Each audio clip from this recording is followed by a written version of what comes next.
Alors, la Russie va en guerre contre l'Ukraine. Pour comprendre cette histoire qui nous dérange tous aujourd'hui, nous allons rentrer en arrière dans l'histoire. L'histoire nous raconte toujours les faits présents. Nous connaissons tous Hitler et son histoire de guerre mondiale. À cette époque, pendant que Hitler voulait conquérir le monde et que le monde était dans un trouble incroyable, l'Europe de l'Ouest, l'Occident et les Russes se sont mis ensemble pour résister à Hitler. Comme Hitler était un guerrier aguerri, il a fallu qu'ils se mettent ensemble en fusion pour essayer de pulvériser ou d'écraser l'armée allemande qui à l'époque faisait beaucoup de terreur. À la fin de la Deuxième Guerre mondiale, il y avait deux groupes évidents. Il y avait l'Occident, l'Europe, les États-Unis, l'Angleterre, la France, la Belgique et le reste.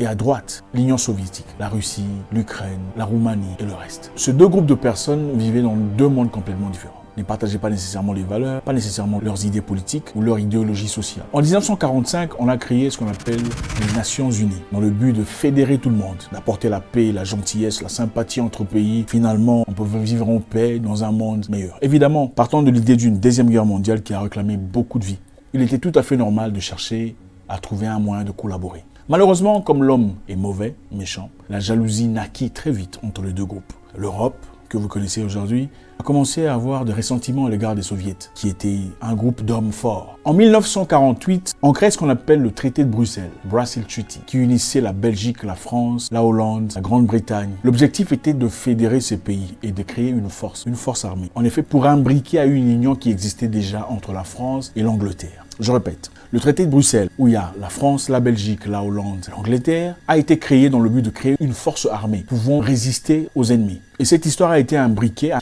une histoire militaire qui existait déjà entre la France et l'Angleterre, dans le but de résister à l'URSS, donc l'Union soviétique. Au même moment, les États-Unis et l'Angleterre et le Canada étaient déjà en train de travailler sur une histoire privée, c'est-à-dire une armée privée entre eux. Et comme ils partageaient leurs valeurs et leur unité mentale, ils ont décidé de fédérer leur histoire. C'est-à-dire le traité de Bruxelles, créé en 1948, et l'histoire entre les États-Unis, l'Angleterre et le Canada. Ils ont finalement créé un an plus tard ce qu'on appelle l'OTAN. L'OTAN, dans ce cas, comme vous connaissez, avait pour objectif de protéger les États participants sur le plan militaire. En fait, ils ont créé l'OTAN en dehors des Nations Unies. Ils ont d'abord créé les Nations Unies, prétextant que c'était pour unir les peuples. Et finalement, ils ont dit non, on va créer notre branche militaire à nous. Ils ont créé leur branche militaire où il y avait inclus seulement quelques pays. Pas tout le monde, pas tous qui font partie des Nations Unies. L'objectif subtil était de résister à l'Union soviétique. L'Union soviétique qui partageait les mêmes valeurs que quelques autres pays ennemis aux États-Unis, tels que le Cuba, Venezuela et autres. Ils ont essayé de travailler en correspondance et ça, l'Occident n'a pas aimé. Maintenant, on va rentrer dans notre histoire de Russie et d'Ukraine. En 1962, pendant la guerre froide, les États-Unis et le Cuba ne s'entendaient pas. Évidemment, vous le savez jusqu'à aujourd'hui, ce sont des pays ennemis. La Russie a décidé de donner de l'aide au Cuba en envoyant des marchandises, des produits de vie et aussi des armes. La Russie a décidé de placer des armes, des missiles de longue portée. Et pour ceux qui ne savent pas, Cuba n'est pas très loin des États-Unis d'Amérique. C'est-à-dire à partir de Cuba, on pouvait facilement atteindre les États-Unis.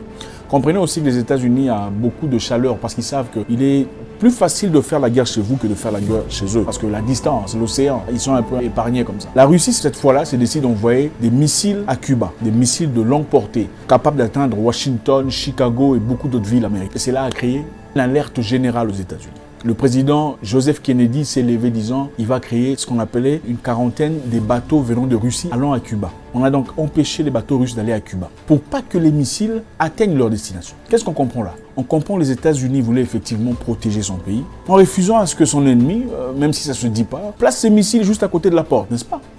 C'est clair.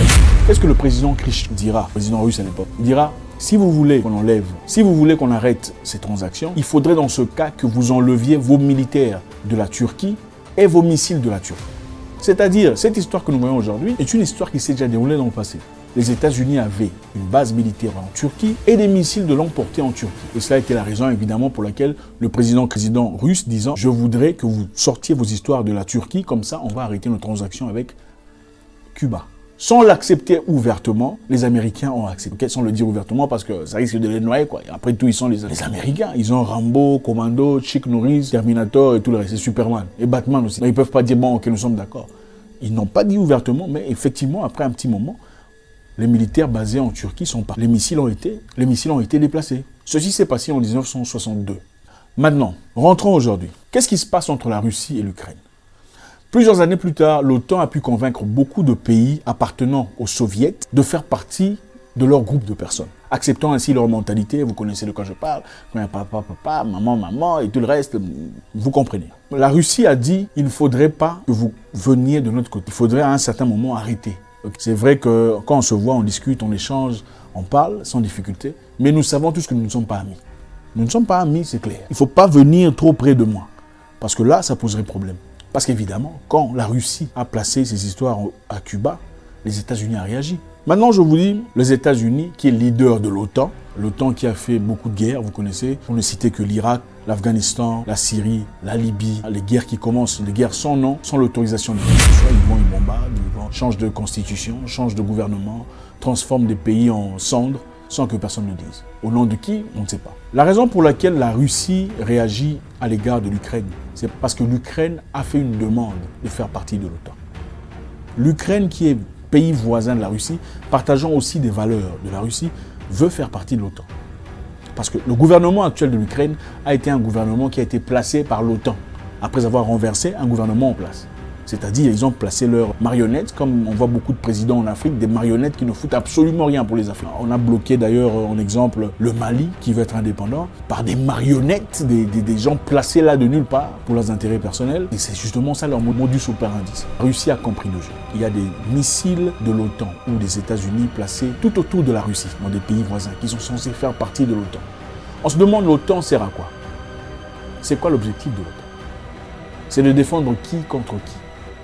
S'ils sont censés être prétendument promoteurs de paix et de tranquillité sur la Terre, pourquoi on a besoin d'une armée aussi forte? C'est contre qui? La réaction de la Russie est celle-ci. L'Ukraine ne peut pas faire partie de l'OTAN. Ça placerait les missiles de l'OTAN juste à la porte de la Russie. Et au cas où ils voudraient porter atteinte à la Russie, ça serait très facile. Il en faudrait simplement 5 minutes pour exploser une missile venant de l'Ukraine à la Russie. Comme l'OTAN et tout le reste qui se prétendent Nations Unies, tout le reste qui ne sont même pas Nations Unies, vous savez, c'est un groupe de personnes qui veulent dominer le monde, ont refusé d'écouter la demande de Poutine, consistant à empêcher ou à refuser la demande de l'Ukraine de faire partie de l'OTAN. La Russie a finalement dit « je prendrai mes propres solutions ». Et voilà la raison pour laquelle les Russes sont en Ukraine. Comprenez qu'en Ukraine, il y a beaucoup de populations qui s'expriment en russe, qui ne parlent pas ukrainien, vivent là, mais ils s'expriment en russe. Ils font partie des mêmes peuples. Donc tout ce que vous voyez là à la télé, on vous raconte Poutine est dictateur, Poutine est machin histoire. Je ne sais pas c'est quel genre de dictature. Qui accepterait de voir peut-être son servant de la maison discuter avec le voisin méchant qui ne vous aime pas, qui a déjà tenté de vous empoisonner une fois? Personne ne l'accepterait. Imaginez-vous que la Chine emmène ses armes et ses bombes nucléaires juste à côté, au Mexique. Vous pensez que les États-Unis seraient contents? Absolument pas. Ils réagiraient. Donc la réaction de Poutine est tout à fait légitime.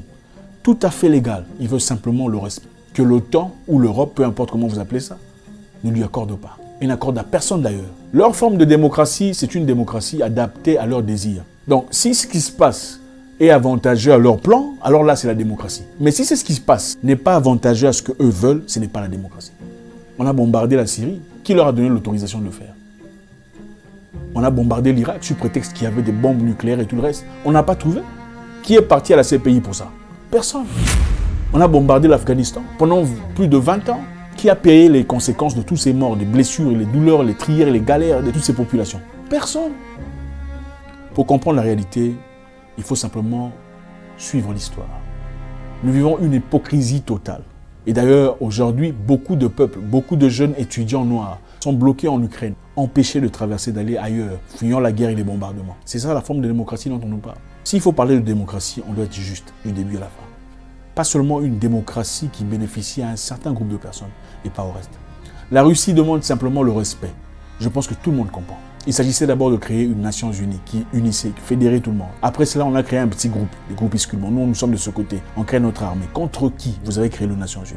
Point d'interrogation. Finalement, vous voulez adhérer tous ceux qui sont de la droite à votre clan pour finalement placer des missiles juste à la porte de la rue. Nous pensons que la réaction de Poutine, je pense que tout le monde comprend, est tout à fait légitime.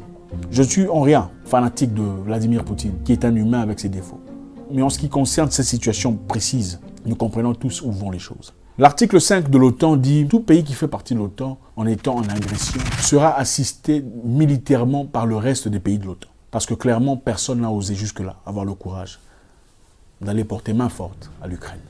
Que ceci nous aide à comprendre ce qui se passe dans le monde et ne pas vivre dans l'aveuglement. On ne vous le dira pas ouvertement. Je ne sais même pas si cette vidéo restera. Mais la réalité est celle-là. La Russie réagit comme toute personne légitime réagirait en cas d'agression. Merci.